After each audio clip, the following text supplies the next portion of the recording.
Hello viewers, Sanskrit व्याकरण के class में आप सभी का अभिवादन है। संस्कृत व्याकरण में सबसे पहले हम वर्णमाला सीखेंगे। वर्णमाला क्या होता है पहले हम ये जानते हैं। कोई भी वाक्य शब्दों से मिलकर बनता है और शब्द अक्षरों से मिलकर बनता है। इन अक्षरों को ही वर्ण कहते हैं। वर्णों के ग्रुप को वर्णमाला कहते हैं। संस्कृत में टोटल कितने वर्ण हैं? 48 वर्ण का प्रयोग होता है। ये वर्ण मुख्य रूप से 3 भागों में बांटे गए हैं। चलिए देखते हैं कौन कौन से हैं वो भाग। स्वर, व्यंजन और अयोगवाह।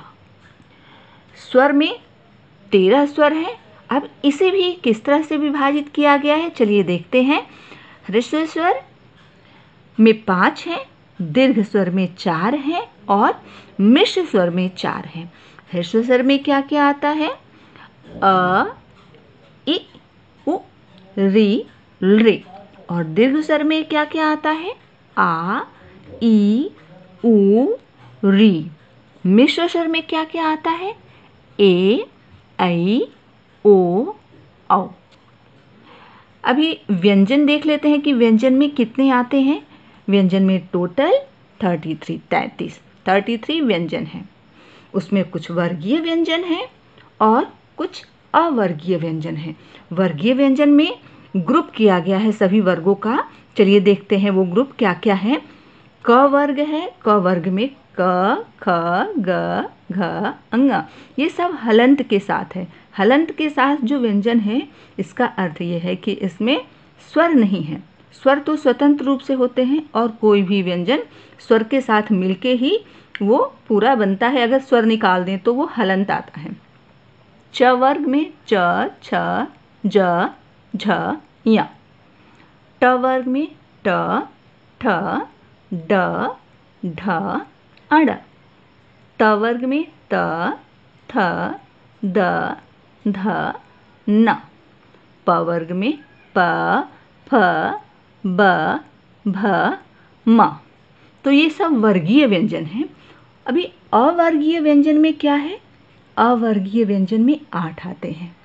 उनको किस तरह से विभाजित किया गया है? अंतस्थ व्यंजन और ऊष्म व्यंजन।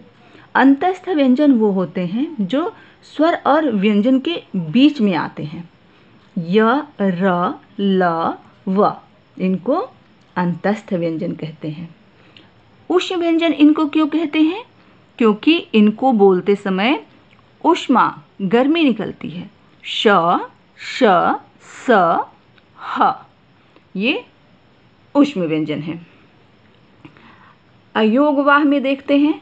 अयोगवाह में क्या क्या आता है? अनुस्वार और विसर्ग।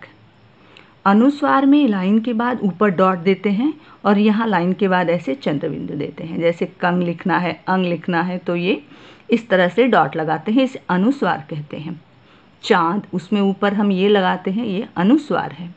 और विसर्ग, किसी के आगे हम लगा देते हैं ये 2 डॉट तो वो ह हो जाता है। कह, रह, जह, मह। किसी के भी आगे लगा देंगे तो ये ह कहा जाता है, इसे विसर्ग कहते हैं। उम्मीद करती हूँ कि आज जो भी वर्णमाला में आप सीखे हैं आपको अच्छे से समझ में आया होगा। अगले क्लास में हम सीखेंगे कि इन वर्णों का हम उच्चारण कहाँ से करते हैं, इनका उच्चारण स्थान क्या है। तो आगे आप ज़रूर देखिएगा। अगर आज आप ये जो भी पढ़े हैं अच्छे से समझ पाए हैं तो हमारे चैनल को लाइक करें, सब्सक्राइब करें और शेयर करें। धन्यवाद।